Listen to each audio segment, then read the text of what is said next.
Alright everyone, we start off today with good news. The Trump recovery is continuing, 6.4% growth in the first quarter of this year. It's bigger than expected, jobless rate ticking down again.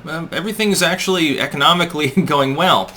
But you can't ascribe it to the dude that's in office currently because he hasn't actually done anything meaningful other than destroy a few energy sector jobs. First and foremost, before we get into this, and this will be kind of a funny video as well, there will be a pinned comment if you're watching this video on YouTube with links to 4 other video hosting sites that I use. Keep in mind, I make 4 videos every day, only 2 of them go on YouTube. I cover spicier topics sometimes, and also there's just naturally overflow. I'm not going to sit there and dick around on YouTube all day because they algorithmically demote you even worse if you upload too many videos. I might even be screwing myself by making a second video every day. I'm not even 100% sure. Anyway, the economy right now is growing.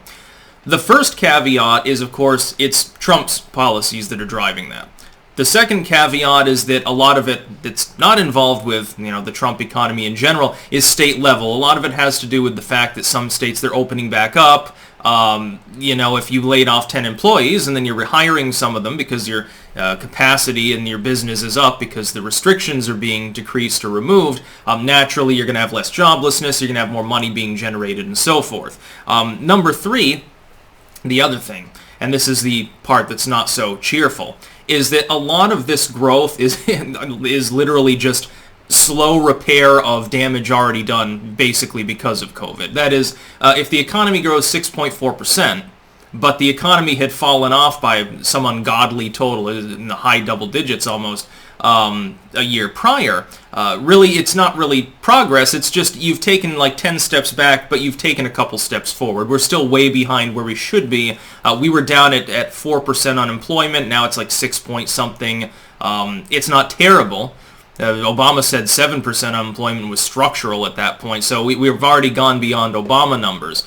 But the thing is, we need to remember that the things that are happening today, by and large, in many cases, don't even involve the current administration. There is always a lag, especially in economics, between administrations. So when Trump comes in, of course, in the first year or so he's in office, he hadn't made enough meaningful changes for it not to be still technically the Obama economy. Other than slashing certain regulations, he hadn't contributed much at the time. And of course he was stonewalled in some cases by his own Republicans in Congress, till the Senate was more red. It became a huge problem. Likewise, if the economy were to crash tomorrow, it wouldn't be Biden's fault. He might be a contributing factor because he's not seen as like the big Don Trump casino sort of thing.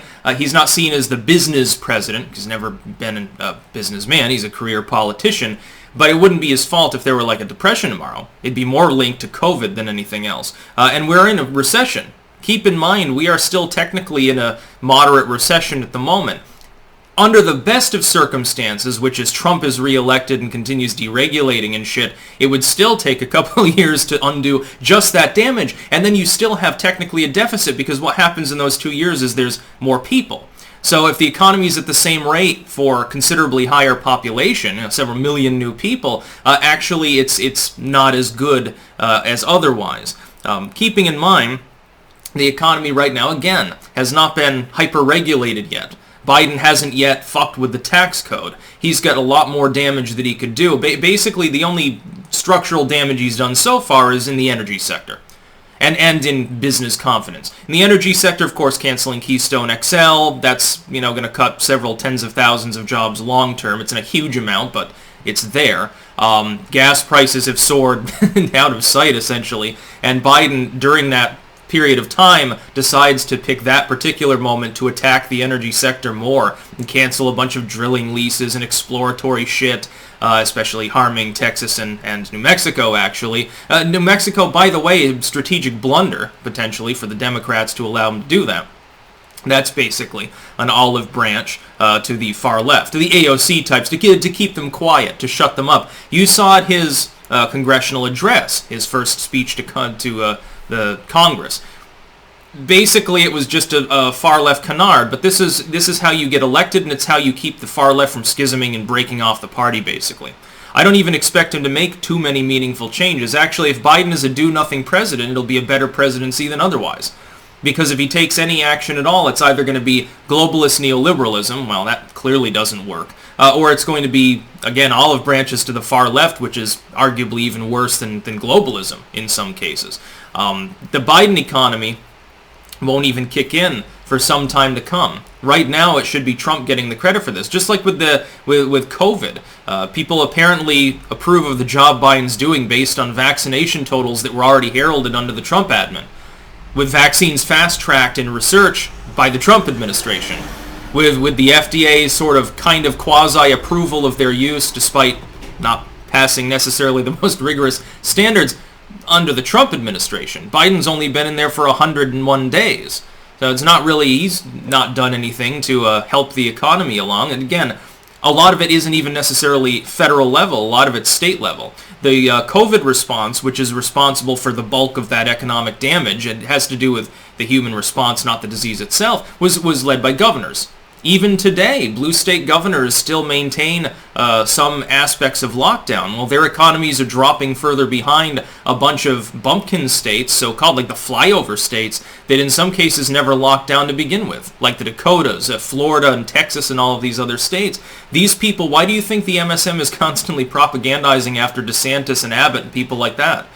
And constantly attacking them? It's because otherwise these become the new GOP rising stars. The bulk of them are populists. The bulk of these are like Trump Republicans. Well, that makes Trump look really good. Hey, all of my allies, they didn't lock things down. Their states are doing fine. Have like 5% unemployment. Now look at Cuomo and all the damage he did. It doesn't really make any sense. It's funny to watch the news because it's a nonstop wall of propaganda. It has been since roughly 2015. Since it was clear Trump was going to win, you've seen nothing but propaganda. I see a lot of people giving Biden credit and saying that it's his economy, despite the fact that he's made no meaningful changes that could possibly have caused that additional growth of GDP. And by the way, it's like these same people, these same liberals are like, oh, the trickle-down doesn't work and stuff like that. Well, again, the bulk of that economic recovery is from rich people. Just so that we're aware, the bulk of that is coming from like Amazon and shit like that. It's not coming from ma and pa stores that have been completely destroyed. I see Coffee Cup. There's a bakery in Vermont just closed down, and they're being sued over it because they didn't give their employees 60 days notice or something like that, some fucking law. And, of course it's due to COVID. If you can't sell your product, if the shipping lines have broken down and the response is, well, businesses can't even open, you can't sell your product, yeah, at some point you have problems. I'm surprised they lasted that long. One of the first problems with Thomas's Dairy, right down the fucking road from me in Rutland, closed down, losing several employees there, and I don't know what they're going to do with their cows. I guess turn them into hamburgers, I guess. It'd be funny if they just ate them all. Yeah, well, we own them. Why not? I get the chainsaw. We're going to be eating well for the next 20 years. You'd be a little bit freezer burnt after a while, but yeah. I'm slightly rambling at the moment. But yes, it is the Trump recovery that is currently continuing. It has nothing to do with Joe Biden. The structure of the economy is largely Trump and to an extent Obama at this point, the last administrations. Biden's only had a short time in there, and he hasn't done anything. He just sits in the basement twiddling his thumbs. That's about all. Peace out.